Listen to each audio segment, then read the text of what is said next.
Can't get enough sports shorts? Tune into Sports Shorts TV on Cox HD Channel 1013 Mondays at 8, Tuesdays at 9, and ETEL Channel 4. That's 52 weeks a year to get educated on sports by the best. Joel Davis and Ronnie Rance.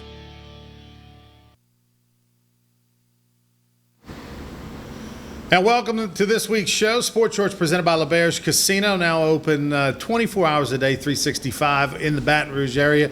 Joining me today, my co-host for the next hour, Mr. Ben Mintz. How are you, Ben? I'm doing great, and I want to thank you for inviting me to get to co-host Sports Shorts today. My first appearance on Baton Rouge TV, right. So I'm excited. Baton Rouge appearance. Ben Mintz from the Shreveport area the last few years. How many years have you been doing radio up in the Shreveport area? So I started in December of 2015 with Mixing It Up with Mintz. We had a 4-year, 3-month run that kind of came to an end with COVID, as did a lot of things. And luckily, I was hired by ESPN Baton Rouge to be co-host with Jimmy Ott on Jimmy Ott's Game Time every night from 6 to 8, 3 weeks in, and thrilled to be here. Yeah, Jimmy, of course, no stranger to Pelican Broadcasting, has done some shows over the years on Pelican. And, of course, now, with the shakeup of COVID, a lot of the stations and things are moving some lineups and whatnot around. For folks that are, obviously sports fans in the Baton Rouge area, you'll notice that over at ESPN Radio in Baton Rouge, now off the bench, instead of it just being a 2-hour morning show, it's now a 3-hour morning show from 7 to 10 a.m. Gone is Charles and Jimmy's show in the middle of the day. They've kind of split roles. Charles Hannegriff is now Hanny and Hester from 12 to 3. So 3 hours of Jacob Hester, and now 2 co-hosts there. You've got, of course, After Further Review staying in the same time slot from 3 to 6. But now Jimmy Ott going nighttime. He gets to sleep in the morning and go nighttime. And so Monday through Friday, 6 to 8, alongside with yourself. And then, of course, once football season starts up, that Friday slot will move to 10 to noon. And you guys will be at Rufino's on Fridays afternoons once we get back into a normal football swing of things. But, had you ever done shows with Jimmy before? Is this a new venture? Well, what actually happened was I was part of Off the Bench as the gambling picks guy with T-Bob, Hebert, and Jordy in 2017 through 19. And, that segment kind of gained some steam. I did really well in the picks in 17 and 18. And Jimmy hit me up last fall and said, hey, I host Football Sunday in Natchez at the Sports Book, and I'd like you to come down one Sunday and co-host it with me. And so I immediately jumped at that opportunity, and I believe it was week 12 last fall. I went down to Natchez, I co-hosted the show, and we went a combined 9-1 with our picks. I mean, we just smoked it. I had a great time at the Sports Book all day. We actually ended up at an Ole Miss house party that night, and I think we just kind of had a magical day and clicked. And when they made the lineup shake-up, they're focusing on sports gambling on Game Time with Louisiana has that vote coming up in November, and so they thought I was a good fit with the sports gambling background. Well, fingers crossed. Obviously LeBear's being a title sponsor here of the show. If indeed and the vote passes in November to where casinos will be able to have sports books like Mississippi does, then obviously LeBear's will get into that business, and that could possibly be a pretty fun day. Go over to the Stadium Sports Bar at LeBear's, watch the games, eat, drink, and just walk right up to the window and place your bets. It's incredible, and there's nothing like that sports book environment on a Sunday afternoon, especially during the noon games from like 2:45 to 3:10 when you have 5 games going to the gun in the NFL because the games are all so close and the edges are so small. There's nothing like that atmosphere, and I really hope and look forward to that day for Louisiana, and I think it's coming soon. Yeah, I think it's silly that it hasn't happened so far, so I'm sure it'll happen sooner rather than later. You're kind of new to the area, but obviously a big SEC guy, big Ole Miss guy. Yeah, right? I know. I actually can't believe it. I think I'm the only Ole Miss. This is a big ESPN Baton Rouge. You're the only Ole Miss guy not named Manning south of I-10. You know that, right? Yeah, I actually thought that was a pretty big accomplishment being an Ole Miss guy getting hired down there, because I think ESPN Baton Rouge does a better job covering LSU than really any radio station does covering their college in the country. I will never do a better job than some of those guys. I'm just here to provide some color and a little bit different angles. When were you at Ole Miss? What years? Long time. 2001 to 2008, and then back in 2014 and 15 to finish my finance degree at 31 years old. It was like Van Wilder minus the women. Yeah, hey, better late than never. And our boy Joel Davis, who's on the show with me, Joel did 7 or 8 years at Southeastern. So you just did it at a prettier campus. You were there, though, during the Eli Manning era, right? That was when, this is Ole Miss's heyday in the modern time frame for football. What was that like? Oh, the Eli Manning year was incredible. I was there for all 3 of those years, and I had so much fun. Got to go to the famous Auburn game where Bomanu dropped the touchdown, where Ole Miss won at Auburn. Was one of my favorites. I'm still heartbroken over 03 LSU Ole Miss when when Doug Buckles stepped on his foot. But why was he under center on 4th and 10 with the game on the line? I still don't know. But I had the great time during the Eli Manning era. And if you think it was a coincidence, I went back in 14 and 15 when Hugh Freeze and Chad Kelly had it rolling. It was not a coincidence. Got to go back and went to both Bama games, which was, obviously historic to get to see Ole Miss beat Alabama. So I tried to make sure I was around Oxford during the good times. How surreal does it have to be for you, Ben Mintz, a guy who was at Ole Miss during the beginning of the Coach O era, and to see where Coach O was at Ole Miss and what happened there, and to see where he's at now and the transformation that he's made as a person, as a coach. In fact, now he's considered one of the top 10 coaches in college football and the highest paid coaches in college football, just coming off of a national championship. That's just got to be unbelievable for you. Well, I love to see it, to be honest, because I thought Coach O got a horrible rap at Ole Miss. He brought in tons of NFL talent.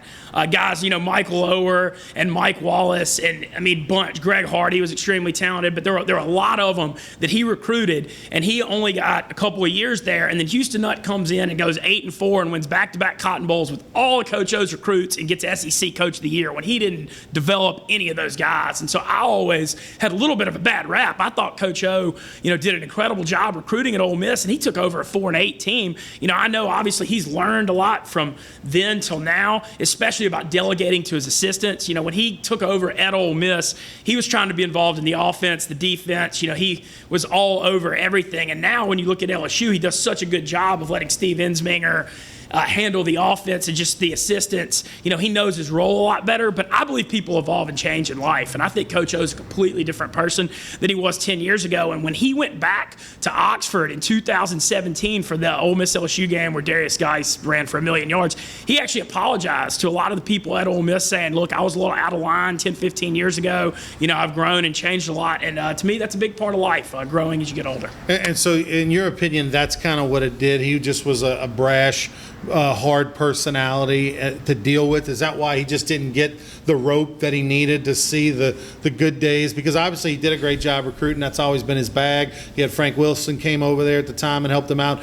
And he didn't get a chance to stick around long enough to see the fruits of his labor. And Houston Nutt was able to kind of capitalize on that. But was it just because he was kind of that hard guy that to get along with that did him in? I think that, and I just think he didn't, as far as the offensive coordinators go and offense, he didn't, he came in with the USC background. He tried to bring in Noel Mazzoni and go pro style at Ole Miss. Well, you don't have 5-star recruits everywhere. It's hard to run that pro style in college football, the SEC, especially in the SEC. That's why we see, teams switching to the spread to kind of equalize that when they're weaker at the line of scrimmage. And so I just think, maybe he didn't know as much about the offensive side of the football then as he does now. But, man, he was a great recruiter. We all know he's the best defensive line coach in the country, and he relates to his players so well. And I think that's the biggest thing. He identifies with his players, and they want to go play for him. And, I think that's one of his strongest skill sets. As an Ole Miss guy, is there a segment of the population over there that's happy for O? Granted, it's the big rival, it's LSU and all that. Are there people over there that are still bitter, or are they past it and they're just happy for him to see his transformation? I think there are some people that are still bitter, but that's their own fault. When you look back at what Coach O did, the Ole Miss team that beat Florida and Tim Tebow, those were his guys. Mm-hmm. Dexter McCluster, all those guys I mentioned. And so when you really look at the O era in context, you can't just look at it as the 2 3-9 seasons. You have to look at Houston Nutt's 2 8-win Cotton Bowl seasons that O recruited for. And so, I think the smarter Ole Miss fans, if you really look through the lines, can see that. He's Ben Mintz. He'll be joining Jimmy on. It is joining Jimmy on every Monday through Friday, 6 to 8 p.m. on Game Night, hosted by Jimmy Ott. You guys are on the road. You're doing live remotes each and every night, not a studio thing. Jimmy brings his cast of characters. You got Roscoe with you. Yeah. You got different co-hosts like Hannah Griff and Gordy and others. Rohan Davey, too. Fill in. Yeah, Rohan in the house. You guys are kind of developing a little team. I love it, and I like the fact that you just brought up the remote thing, because the 6 to 8 p.m., it's a little bit of a different radio hour, perfect for happy hour remotes. And when you look at, a city like Baton Rouge that likes to get out and booze and have a good time, I love it. I mean, we're at Doe's Eat Place in Baton Rouge on Tuesdays, Jolie Pearl on Thursdays. You mentioned Rufino's. I mean, we're going to some great establishments around town, and it's fun for me as a new guy in town. I'm getting out, meeting new business owners, meeting new people. And with Major League Baseball starting on Thursday, we're about to have games going on during the show. And, with the Pelicans starting back, I think that's going to be a really fun dynamic, getting out at happy hour, watching some games and watching our show. Yeah, go over to Doe's on Government Street. Scott is quite the character over there, and great food as well. We'll take a break. When we come back, we'll talk about the upcoming. We actually have real sports that's starting. We got baseball, we got basketball, football's right around the corner. We'll talk about all that and more. He's Ben Mintz. You can check him out Monday through Fridays on Game Night with Jimmy Ott. We'll be back with Sports Shorts presented by LeBears.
If you're an avid sports fan, then you need to check out the Louisiana Sports Hall of Fame, located in historic downtown Natchitoches, next to the Chateau St. Denis Hotel and the Natchitoches Convention Center. The Louisiana Sports Hall of Fame is where the rich history of Louisiana sports is told through the pictures, artifacts, and by the legends themselves in video archives. Come to the Louisiana Sports Hall of Fame and Northwest Louisiana History Museum and visit a world-renowned architectural marvel. For more information and to purchase tickets to the annual Louisiana Sports Hall of Fame events, visit lasportshall.com/purchase.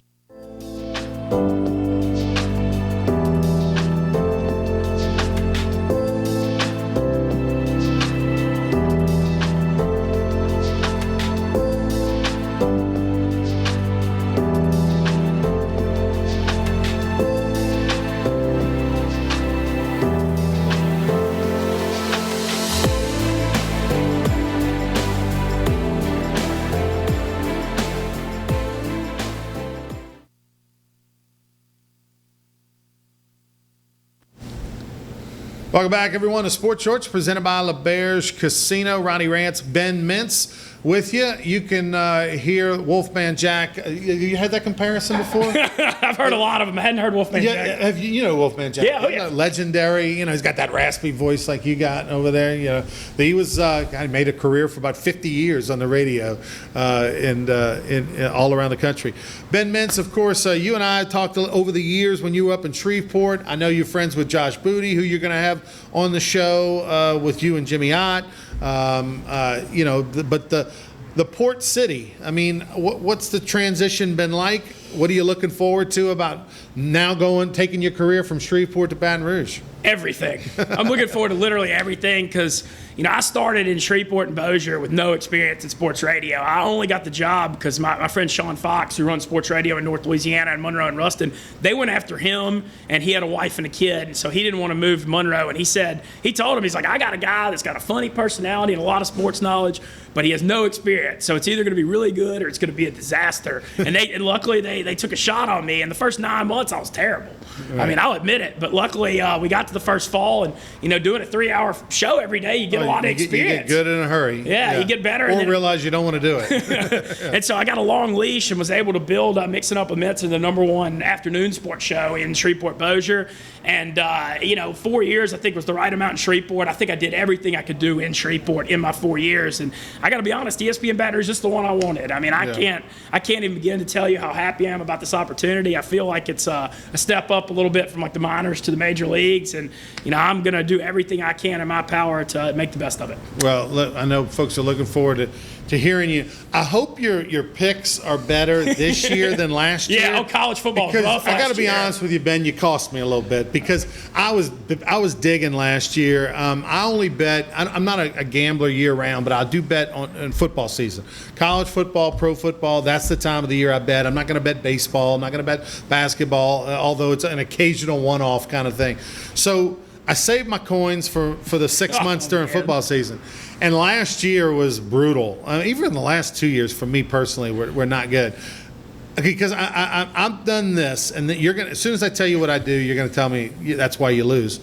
I'm the guy, Ben, that when I put on Tuesday night Ohio Bowling Green, I want to have action on the game, right? Because I want to be able to watch it, or I want to be able to see the Sports Center and all right, who won now. I can't tell you anything about Ohio or Bowling Green. Not one thing. Can't tell you the coach. Can't tell you the players. Nothing other than they're in the MAC. That's all I've got for you. And Ben Roethlisberger went to Bowling Green. That's all I've got, right? And the old Ohio State coach was a coach at Ohio. That's literally all I have. But yet, I'll still put $100 on that game. Yeah, well, you got to have a rooting interest. That's why I have a disease, and so. But that's ridiculous. The other thing is, on Saturdays, there's times where I literally might have 50 bets. Because I'm betting 50 games. You can't win that way, right? You got to pick a handful, 10 top. You got to really pick the games you think you have an insight on and go with it. You can't just bet everything. Well, I think the best thing, what I always say, act as I say and not as I do. But the ones you figure out, like if you're looking at the games all week and you want to place bets on Wednesday or Thursday for a Saturday game, that's the ones you want to bet on. Because a lot of times on Saturday, all these games are on TV. You just click on your phone. You kind of make some rash decisions. I do this too. And I'll be honest, I'm a guy that'll call myself out of accountability. I got crushed on Saturdays last year. I got it back on Sundays a lot. But, I had a lot of rough Saturdays and a lot of good Sundays to get out the trap. And so this year, I'm just going all out on my college football preparation because last year was unacceptable on Saturday. We got to do better. So you're. Let me ask you this: there's always the decision. Do you wait for the line? Do you make that bet on Tuesday, Wednesday, or do you wait till Saturday, hoping the numbers get better in your favor? What's your advice on that? Well, my advice on that is to download the Scores and Odds app and look at the percent of public money that's on each side because. If you like a team that's an underdog that the public, if 80% of the public's betting against the team you like, well, then you're going to wait on Saturday because the line's going to move a couple of points your way. But if you like a side that's kind of obvious, that seems kind of public, you want to place your bets early because that line could change a couple points. In college football, more than NFL, these college lines move 3, 4, 5 points. NFL rarely move more than a half a point to a point. So I think in college football, very important to identify it early in the week and also just immerse yourself in everything. The system changes, the coordinators, the recruiting. There's a lot of variables in college football that change year after year because they only play 3 or 4 years, whereas the NFL, it's a little easier to retain knowledge, I think. Ben, of course, for the last few years has been on off the bench making his predictions. Of course, in Baton Rouge, of course, he talks about it. He used to talk about it all the time up in Shreveport. Now we'll do that on game night with Jimmy Ott. What is the biggest indicators when you're picking college football versus worth pro football, college football versus pro football? What's the biggest obvious differences when you're trying to pick which side to bet? Well, I think college football, especially in the SEC, I think home field, the smaller schools not as much, but I think home field is just so paramount in the SEC when you're talking about 18 to 21-year-old kids and 100,000 person environments. And so I think you got to look at that. I think that's very important. But then also, I always take some weird sides. I just try to stay away from the obvious public stuff. My rule is if the public is 80% or more on one side, I stay away from it or bet the underdog because there's an old saying, if it looks too good to be true, it is, and that's how Vegas fries people. Tell me this. I like college football and want to get your philosophy on this. This year, who knows what's going to happen with college football, whether we're going to have it, whether we're going to have full seasons or whatnot. But traditionally, when SEC plays out of conference, when the big boys play out of conference, you know who's going to win. It's just a matter of how much, right? 95% of the time, Alabama's going to beat Troy. It's just a matter of what the score is going to be. Well, one thing I found that's actually an LSU trend that I've been hammering for years is anytime LSU plays like a spread offense type team like Lamar Jackson, Louisville, or Central Florida, LSU's DBs just destroy these teams. Because all these teams that are spread offense teams, when they're in the G5 or playing even ACC or Big 12, they're not playing Derek Stingley and the level of defensive backs LSU has. So anytime LSU matches up with the spread team, and you can see what they've done to Texas A&M, when someone was there, they just wreck them. And so I always am looking for LSU in that spot where they're playing those kind of spread teams. It's made me a bunch of money. But let me go back to my bigger, broader perspective, and that is when the big boys, when the Power 5 schools and whatnot play the lesser schools, and it's just a question of the number. I like that, right? I mean, in pro football, anybody can beat anybody. I mean, the Cincinnati Bengals can beat the New England Patriots. It's, it's a little bit more difficult to predict. I mean, rarely are spreads more than a touchdown. But in college football, you can, all right, if we're just picking winners, we're going to win that all day long. But when that's where the spread comes, I'd rather just have to worry about the number versus the number and who's going to win the game. That's true. I think the big thing you got to look for when you're talking about those non-conference games is, if LSU's playing a bad team, does LSU have a big game the next week? A lot of times, if it's in the middle of the season, are they going to look ahead and rest guys and all that kind of stuff? When you look at the Vandy game and maybe the Ole Miss game, stuff like that last year, where you catch those in-between games, I would say, sometimes you got to think, is LSU or Bama, are they motivated to come out and win by 50, or are they going to call the dogs off? And I think that's just reading the situation. It seems like Nick Saban, for the most part, whenever he's like a 50-point favorite or whatever, go the other way, right? Because traditionally he's get the guys out at halftime or for sure by the fourth quarter. Yeah. And so, I got burnt on, I think it was UL Lafayette, 2 years ago. They went over there. I felt like Bama was going to destroy the Raging Cajuns. And sure enough, they're up, 50-0 going into the fourth. Pulls everybody. UL scores 2 garbage touchdowns, and they don't cover. And I think that story is pretty common when it comes to Alabama. Are there some things that you see and you like meaning, do you buy into LSU at home on Saturday nights versus day, or are there some trends like that you see around the country that you get excited for? Well, one thing I got to say is the transition from Les Miles to Orgeron. Les Miles is notorious for getting up 2 or 3 scores in the non-conference game and just sitting on the ball and not covering. And we saw that I remember the Jacksonville State game a few years ago as a classic example.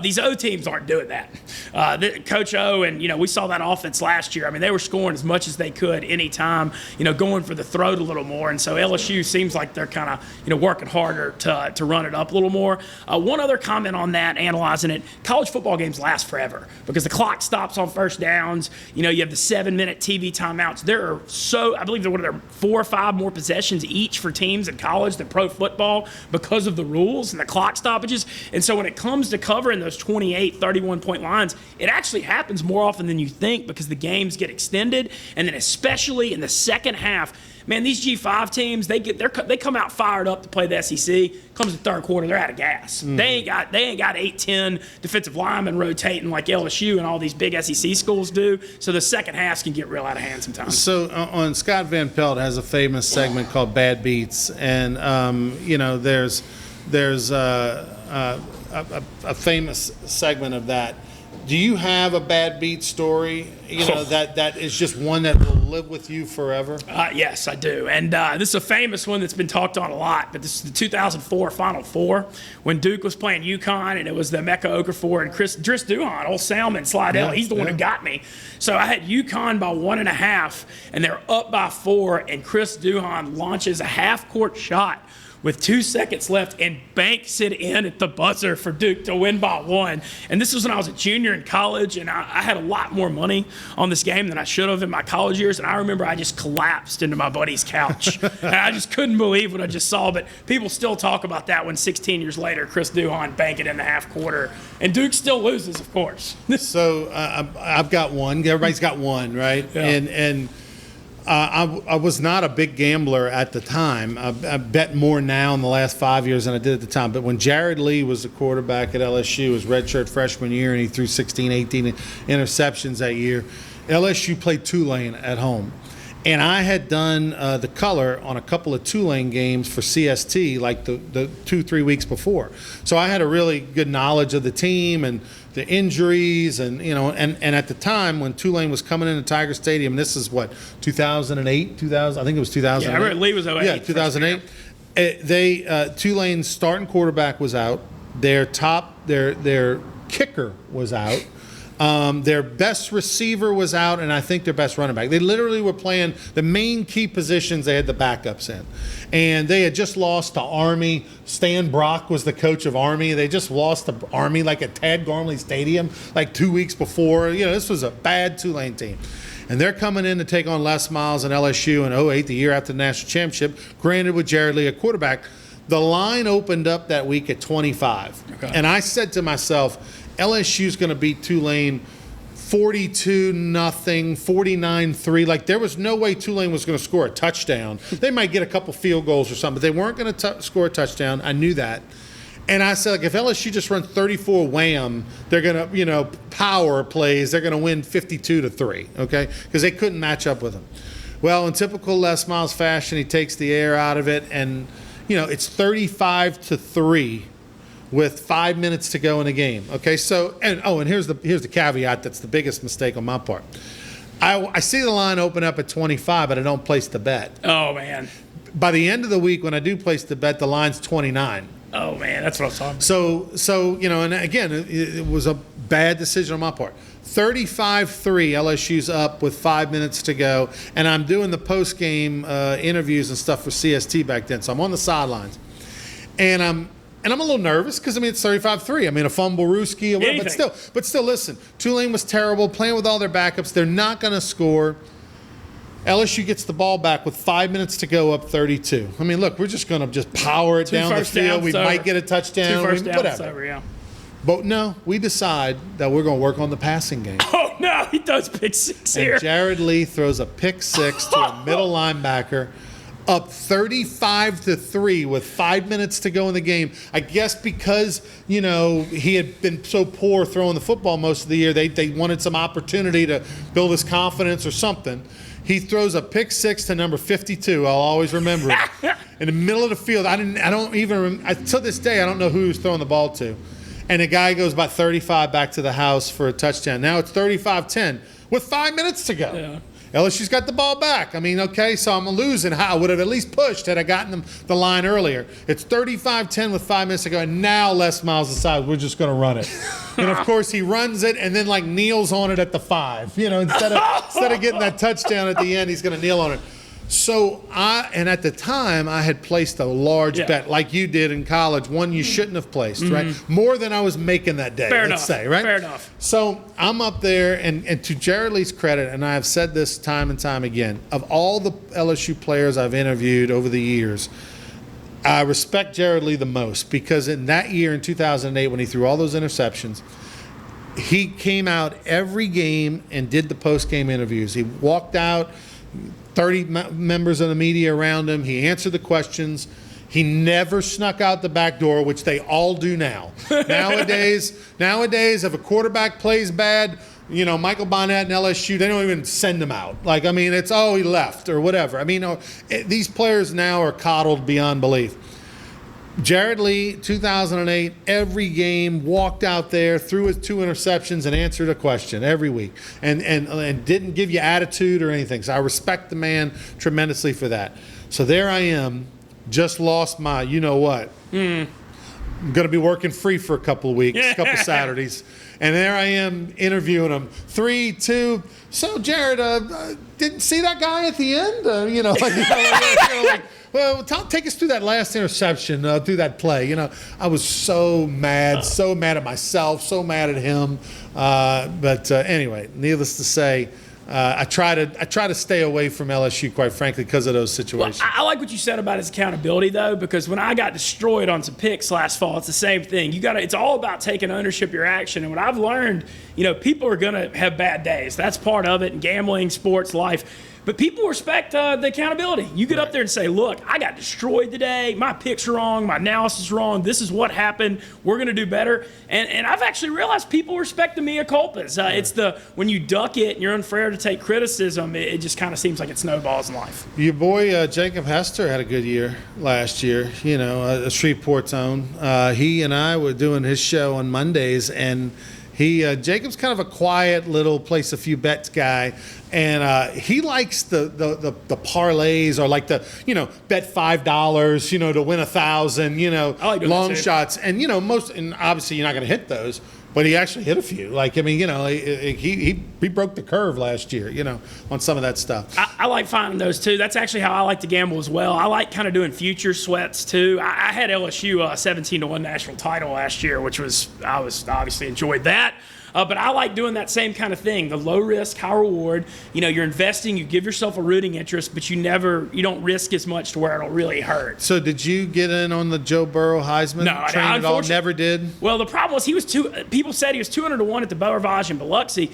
He was in the field in the ones I was looking at. I was betting on Bovada, and it didn't go past 75-1 , so he wasn't even in on. He wasn't even on the list. No, that 200-1 at the Beau. That's urban legend. Okay. Yeah, I saw some tickets. Okay. I had some guys that did some tickets, and it never got to 200. But I will say this at the Beau, because I do know a guy who won a good lick. He was able to get it. Even after the Texas game. So the Texas game was the second game of the year. He was there watching it. He was, as soon as the Texas game ended, he was able to get Joe Burrow at a really nice lick. I don't remember what the odds were, but it was substantial. What's interesting to me is Vegas got burned so bad by Burrow. Miles Brennan's like 25 or 30-1. Yeah, just because of Burrow. Yeah, they're just saying we're not going to get exposed like that again, which shows you just how great the all-time season was. It's smart because, I mean, look at Oklahoma, right? Their offensive system is obviously what works. I mean, Jalen Hurts goes from can't throw the football to all of a sudden he almost wins the Heisman. So they're betting on the system. They're betting that LSU is going to be the next Oklahoma offensively. So we'll see what happens. He's Ben Mintz. Didn't do so well last year on the picks, but he did do well and does well on the poker table. So we'll talk about that when we come back. He's a professional poker player as well. Ben Mintz joining me right here on Sports George, presented by LeBears Casino. Yeah.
If you're an avid sports fan, then you need to check out the Louisiana Sports Hall of Fame, located in historic downtown Natchitoches, next to the Chateau Saint Denis Hotel and the Natchitoches Convention Center. The Louisiana Sports Hall of Fame is where the rich history of Louisiana sports is told through the pictures, artifacts, and by the legends themselves in video archives. Come to the Louisiana Sports Hall of Fame and Northwest Louisiana History Museum and visit a world-renowned architectural marvel. For more information and to purchase tickets to the annual Louisiana Sports Hall of Fame events, visit lasportshall.com/purchase.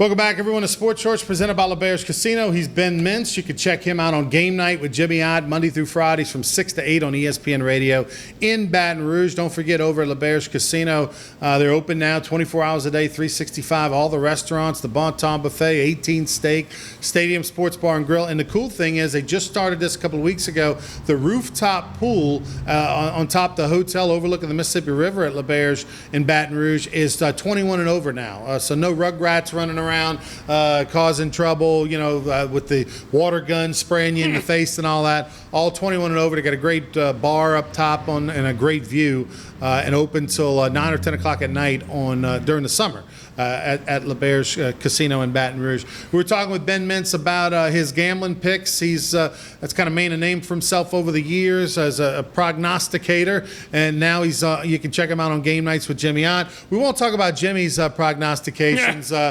It's been very up and down over the years, but I do like when he and Hanny used to do their lock of the weeks. So we'll see how he does this year. But one thing we do know, you can play poker. You're a professional poker player. I think I respect that even more because I've dabbled in the poker world, and the thing that I struggle with playing poker, I know how to play it. I know what I'm supposed to do. I know what the book says. I know all that stuff. I can't read people for crap. You know what I mean? Like, you're the guy that you could play poker for 10 minutes and kind of have a take on everybody at the table. I'm the guy who I got nothing. Well, the thing with poker for me, and basically I mentioned I was at Ole Miss from 01 to 08. I basically became, which was the poker craze. In April of 2006, I was playing a $22 tournament on Party Poker online, and I was a broke college kid like anybody else, just played poker for fun in the frat house and, low stakes in Horseshoe Tunica, Mississippi. And I hop in this $22 tournament that's got 2,400 people in it. I probably have $200 to my name, and I just win it. 10 grand. 10 grand, nice. $20. But when you're a college kid, that's like you're 23. Yeah. I mean, I thought I was a millionaire, and I remember I called my mother the next day to tell her about it. She was a lawyer, sent me to private schools growing up, and I don't think I've ever heard someone so upset about their son's success in their entire life. But once I hit that, I just got completely immersed myself in poker, and really made it to a heck of a career. I was top 200 in the world in online poker in 2011 when the government shut it down, when the Department of Justice came after it.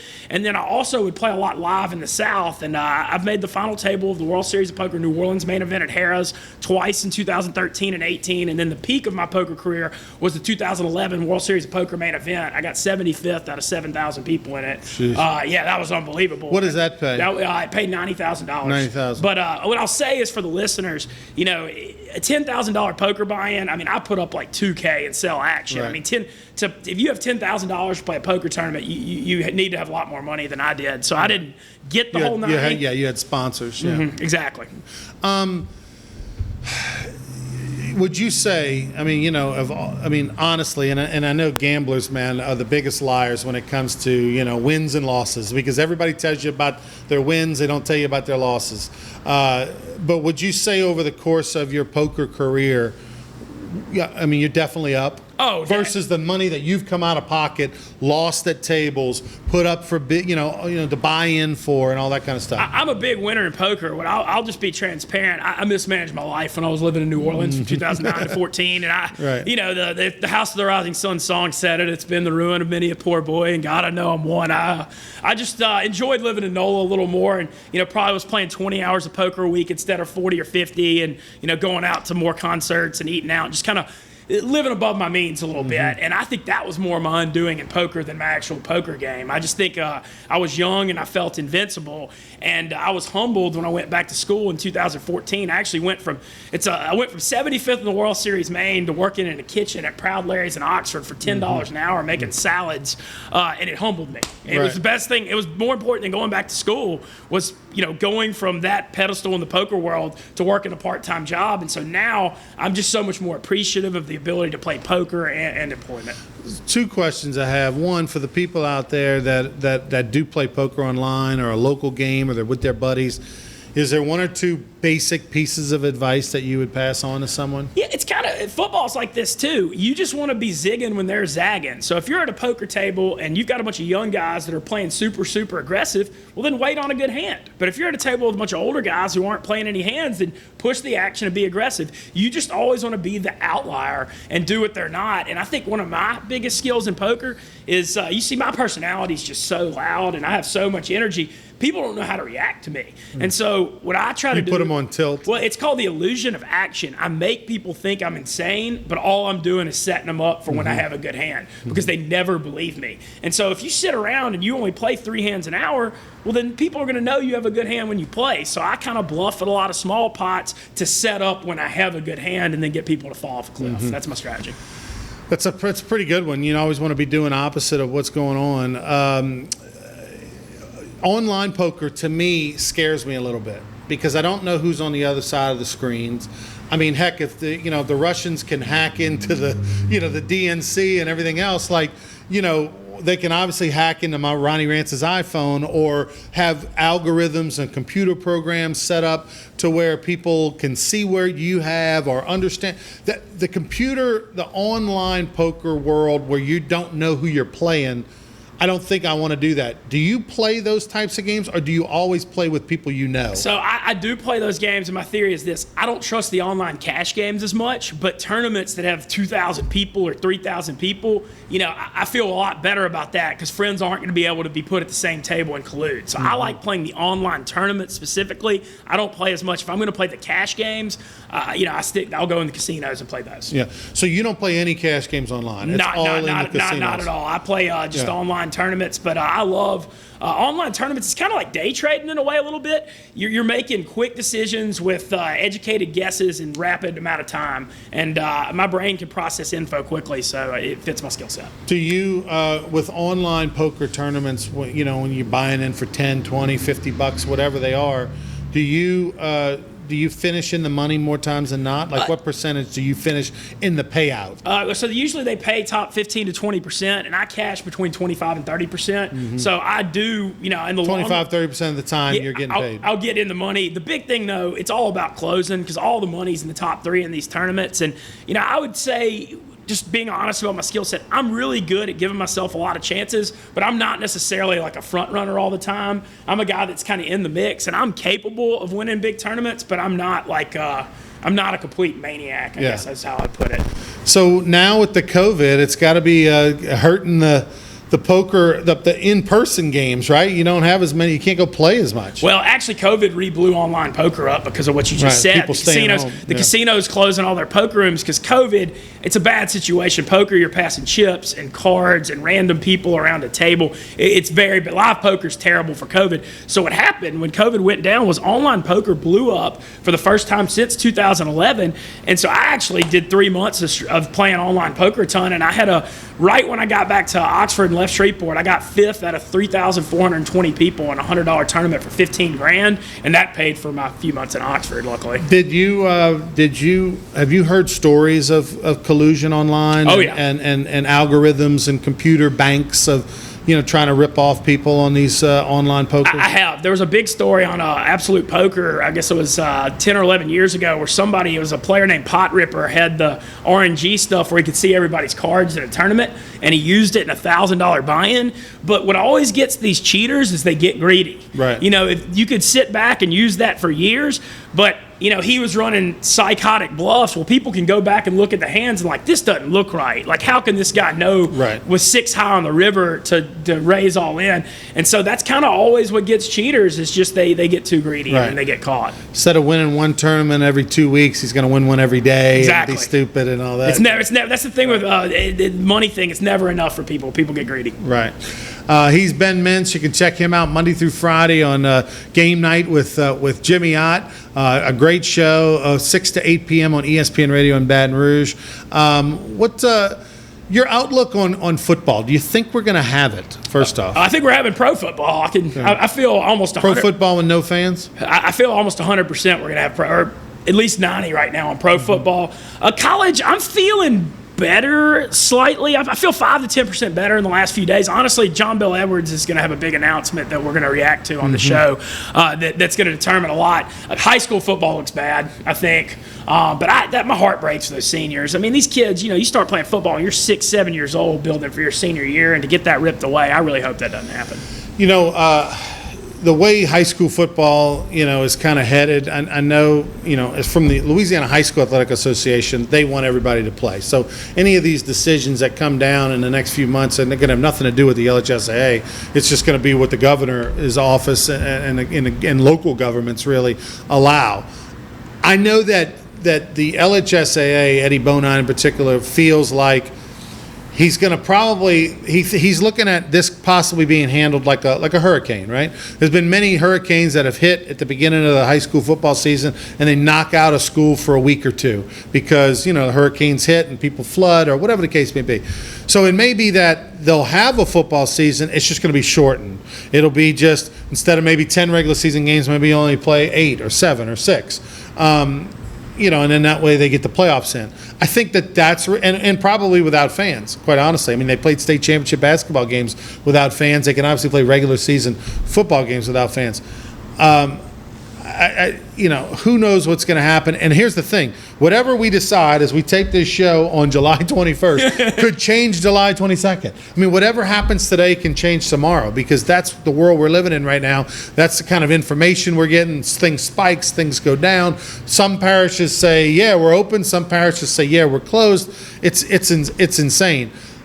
I do think that we are going to have pro sports just without fans. I just think that's in all realms. I like what you mentioned. High school is kind of, in a way, trying to do the same thing LSU's trying to do. They're going to be district only, maybe. Mm-hmm. They may not have their 4 non-district games in the same way that the SEC is trying to be conference only with maybe 1 non-conference, which makes me feel like an early October start or late September start.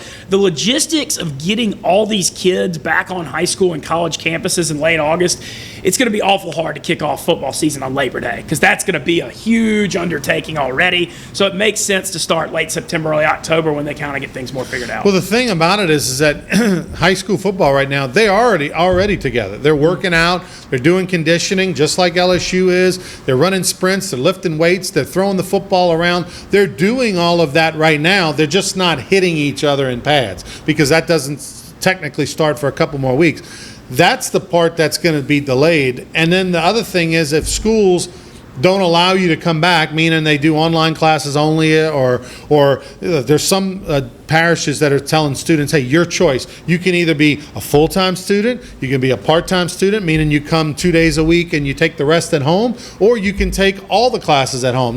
Some of these parishes are giving kids the options.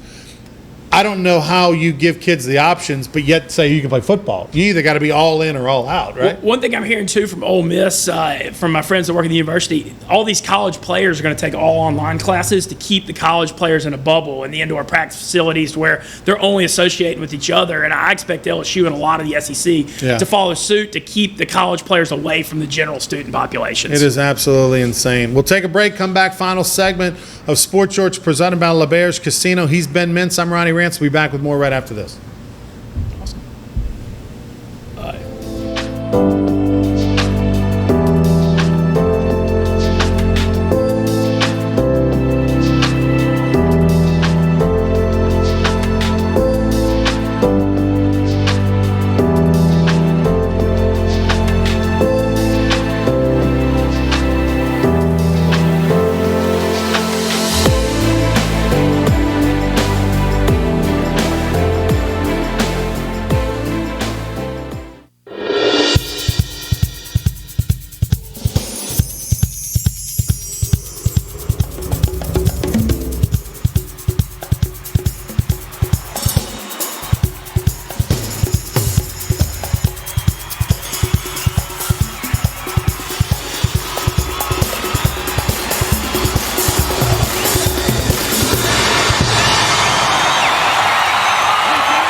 If you're an avid sports fan, then you need to check out the Louisiana Sports Hall of Fame, located in historic downtown Natchitoches, next to the Chateau Saint Denis Hotel and the Natchitoches Convention Center. The Louisiana Sports Hall of Fame is where the rich history of Louisiana sports is told through the pictures, artifacts, and by the legends themselves in video archives. Come to the Louisiana Sports Hall of Fame and Northwest Louisiana History Museum and visit a world-renowned architectural marvel. For more information and to purchase tickets to the annual Louisiana Sports Hall of Fame events, visit lasportshall.com/purchase.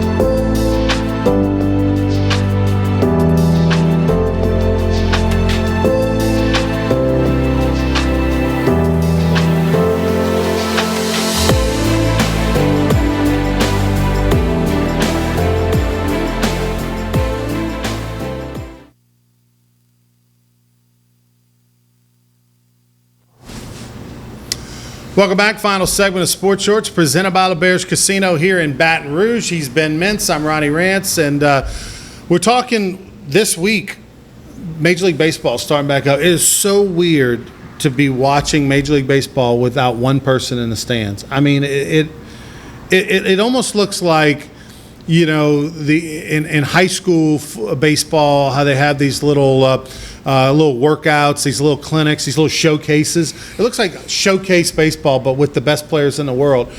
I know we'll get used to it. I don't like it.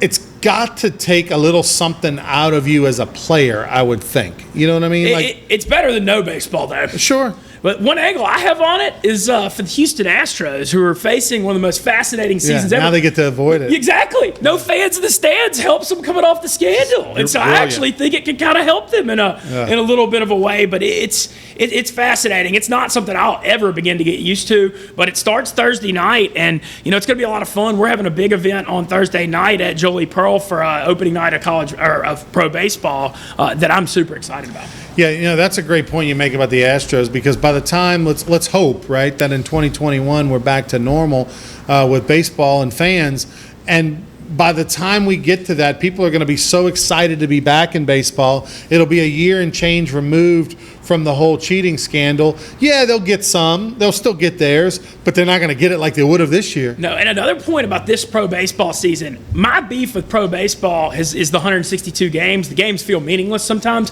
This is a college baseball season. 56. 60 games. 60 games. And then all the division games is like conference play. Right. And so every game matters. I don't care if you're the Dodgers or the Yankees. You start 5-12, you're in trouble. Yeah. 15 games is the equivalent of 40. And so I'm fascinated because there's going to be a sense of urgency that we haven't seen in the 162. And so I'm actually more excited about pro baseball than I've been in a long time. And it's really a shame that there are no fans in the stands, because you would have a more electric atmosphere if you only played 60 games. And look, we understand why you play 162. You're trying to justify those salaries. And granted, players would love to play 60 versus 162, but they'd rather get paid $40 million than 20 or 10, right? So the point is that they'll go back to 162 when they can. But I do like the 60-game schedule. It's equivalent to that 56-game regular season in college baseball, plus say 4 SEC tournament games. That's 60. Every game matters. Your rotations don't have to be as deep. You know, I think it gives everybody more of a chance. I think the other thing I'm interested in watching is how managers manage. I think they're going to be a lot more hands-on. I think they're going to call pitches. They're going to be call signal. Like when you play 162 games, if you watch Major League Baseball, most managers aren't engaged with the play-by-play of the game. But it's always funny when you get to the last 20 games of the year, when you're in the postseason, they show the dugout.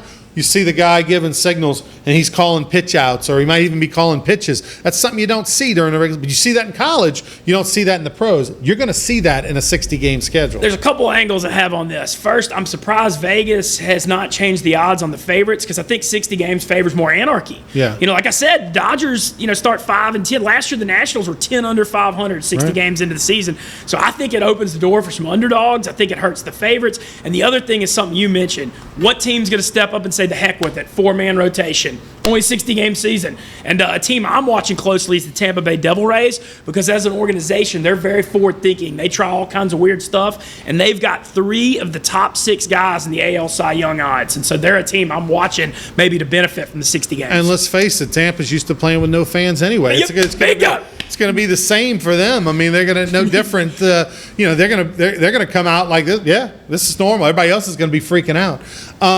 What are you most excited about, the start of baseball or basketball? Basketball, because how lucky are we as Louisiana sports fans? 6% lotto shot to get Zion. I mean, that's the equivalent in poker of having you go to the river card and there's 2 cards out of the 50 left in the deck that can save you and you bank it. Right. That's how lucky the Pelicans are to have Zion Williamson. And as a Pelicans fan and a New Orleans culture fan, I'm so grateful that we get this era. And not just do they have Zion, they've got a super deep roster. David Griffin got so much for AD, and I'm so excited to get that restarted. And also with Jimmy Ott's Game Time, a lot of these Pelicans games start at 5:30. Pels watch party, happy hour remote, the show. Come see us. It's going to be fun. The other thing, too, you got 8 games. The Pelicans have 8 games. What do they have to do in those 8 games, in your opinion, to make it into that 1-game playoff as the 9th seed in the West? Well, the good thing for the Pelicans is they've got some games against a couple of the weaker East teams. The schedule was a little bit backloaded on the lighter end. So they've, out of those 8 games, I believe 6 are against teams with non-winning records. And so I think there's a really good shot they could get to that 9 spot. I don't think they're going to be able to catch up to Memphis and get the 8. So they're going to have to win 2 in a row. But 6-2? Yeah, the team I'm watching that I'm worried about is the Portland Trailblazers, because they had Nurkic and their down low guys have been hurt all year, and Myers Leonard, and they're going to get those guys back. Yeah. And those guys back. They made the playoffs 6 years in a row, and they made the conference finals last year. So Portland is a team I'm watching to battle. Plus, I mean, let's face it. I mean, when they ended the season in March, I mean, here we are about to start at the end of July. It's like a new season. So, this is what you were like in January and February. That might be totally, I mean, guys have gained weight, gotten bigger, gotten smaller, added new players. I mean, there's a lot of things that have happened. And so I think it's a wild, wild west. But if they go 6-2, you think that's enough? I do, and I think another factor here is something you just mentioned. A lot of these veteran NBA players hadn't trained their bodies to stop during the middle of the season and restart. The Pelicans are young. I think this favors young blood. Yeah. I do, and the Pels are 9-10 deep. What if somebody gets COVID and has to miss a couple of weeks? That could happen during the playoffs. I think the Pelicans can take the hits because they've got some depth. So with postseason right around the corner for the NBA, obviously they only play 8 games, and then we get into the playoffs. Who are your predictions to make the finals? Man, I think the team that may benefit from the most, I actually like the Clippers a lot, because the Clippers all year were holding Paul George and Kawhi back. They're a deep team, and Kawhi never plays back-to-backs, and they've been a deep roster. I think they may be set up well for this. As great as the Lakers are with LeBron and AD, they're still a veteran team. And I think the Clippers may benefit more from this restart. I'm going to say Clippers and Bucks, but the Bucks, this doesn't help them either. I mean, they had such a huge lead; they're losing their home court advantage. If there is a team in the East that can contend, Brad Stevens' Celtics, just with how good of a coach he is, and also I like Kemba Walker a lot. I think they might give him some trouble in the playoffs. We'll have to have you back in about a month or so, talk a little NFL football, but I want to get a little hot take on baseball before we let you go. Got about a minute left. Some pick-to-click teams you like, one from each league. Okay, I like the Tampa Bay Devil Rays, as I said, just because they're young pitching. Well, the thing is, if they can just sneak into the wild card, they can throw Schnell or Tyler Glasnow and win the game, and then they're going to be a nightmare. By the way, is Schnell going to play? I hope so. Remember he said a couple months ago he wasn't going to play? Yeah, the White Sox are a little bit of a sleeper in the AL Central. In the NL, man, I know the Braves are pretty hyped up, but I still think they're really, really good. I think they're a young team on the rise, and they added some key pieces, so I like them in the NL. Oh, the Braves, huh? I really like them. Are they going to be doing the chop? I mean, they're going to be playing the music, piping it in, or what? Do you think we'll ever see the Braves chop again with political correctness sweeping our nation? Oh, man, 40% we see it again? I mean, I think it's going to be I don't know. Everybody's going to err on caution. I don't think you'll see the crowd. They won't play the music. I think the team won't play the music, but I think the fans will do it. I think you'll have 2/3 or more of the fans that will do it on their own, but it won't be officially endorsed by the team. Ben, best of luck to you in Game Time, not game night, Game Time with Jimmy Ott, Monday through Friday, 6 to 8, ESPN Radio in Baton Rouge. Sports Shorts presented by LeBears Casino. Have a great week, everybody. Thanks, sir. I enjoyed it.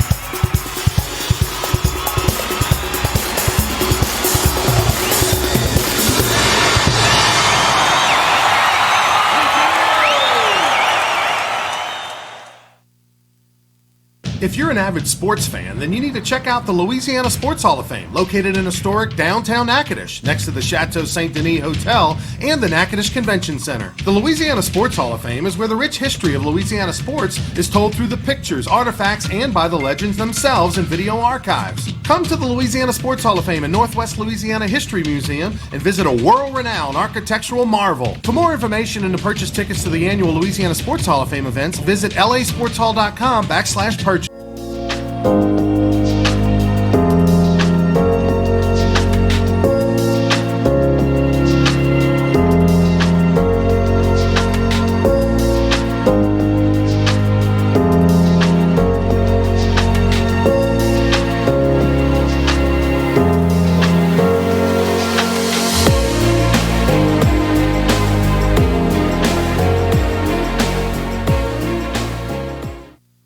Can't get enough sports shorts? Tune into Sports Shorts TV on Cox HD Channel 1013 Mondays at 8, Tuesdays at 9, and ETEL Channel 4. That's 52 weeks a year to get educated on sports by the best. Joel Davis and Ronnie Rance.